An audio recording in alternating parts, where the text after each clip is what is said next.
Hi, this is the Seizure and Brain Injury Center's campaign on the Victims and Survivor of Crime Week. The subject matter of these presentations is the link between brain injury and intimate partner violence. We thank you so much for joining us, and we hope that you learn a lot from the work we're doing on this campaign. So we want to first acknowledge and thank our funder. The Victims and Survivors of Crime Week is a federal funded program to this year celebrate and look at the power of collaboration. The power of collaboration was especially important post COVID-19 as we emerged from the pandemic, working together, especially from remote locations on Zoom or on over the phone remotely, was incredibly important. We would not be able to provide this information to the public without the support of victims and survivors of Crime Week. I'd also like to thank Kula Martin, who's joining me on this presentation. My name is Jeff Charche. We both do direct work with the Seizure and Brain Injury Center, which is a wonderful agency in Timmins, Ontario, that provides services to individuals with brain injuries free of charge, and they just do remarkable work. So I'd also like to thank them for the work and the time they've taken to collaborate with us.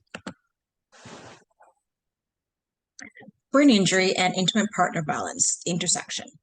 Intimate partner violence, IPV, refers to a pattern of abuse behavior within an intimate relationship.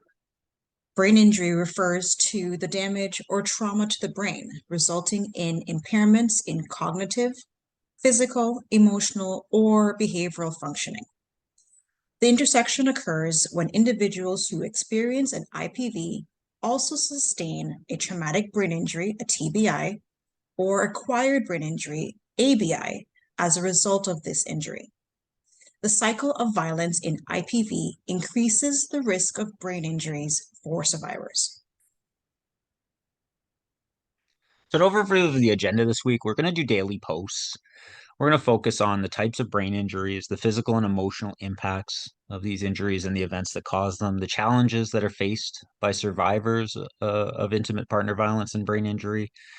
And then we want to move on to building a supportive community for survivors, uh, both survivors of brain injury and intimate partner violence, and dealing with both the ramifications of both issues. Both have unique ramifications and ramifications that have links to one another.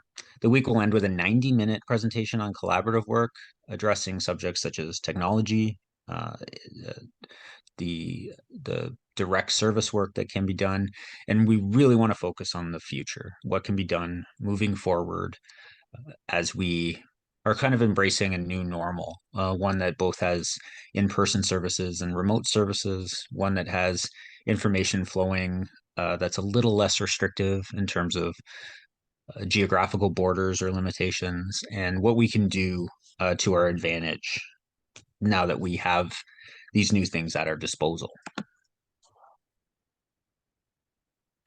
So the impacts.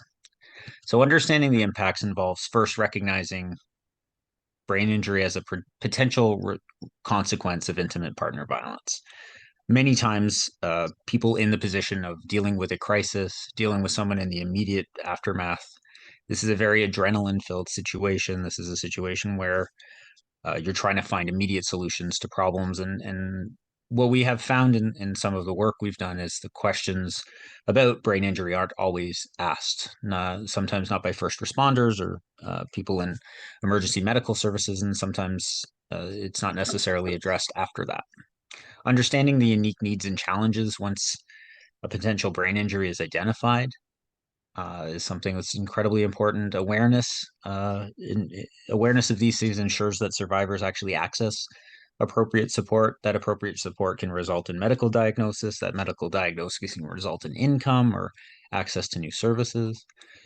Knowledge about brain injury also empowers advocacy. Knowing that someone's behavior may be caused by physical damage to the brain as an organ certainly helps you provide explanations for behaviors, no showing for appointments, not following up on things. These things aren't necessarily behavioral; they could be actual results of physical damage to the brain.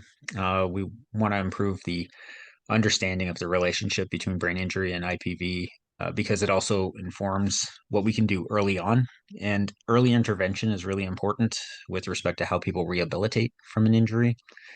And then collaboration can improve systems and services.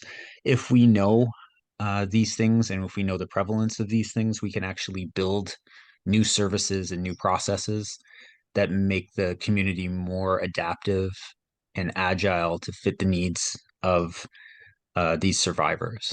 And this increased awareness, collaboration, and support will create a more inclusive environment as a whole for all survivors of intimate partner violence and brain injuries.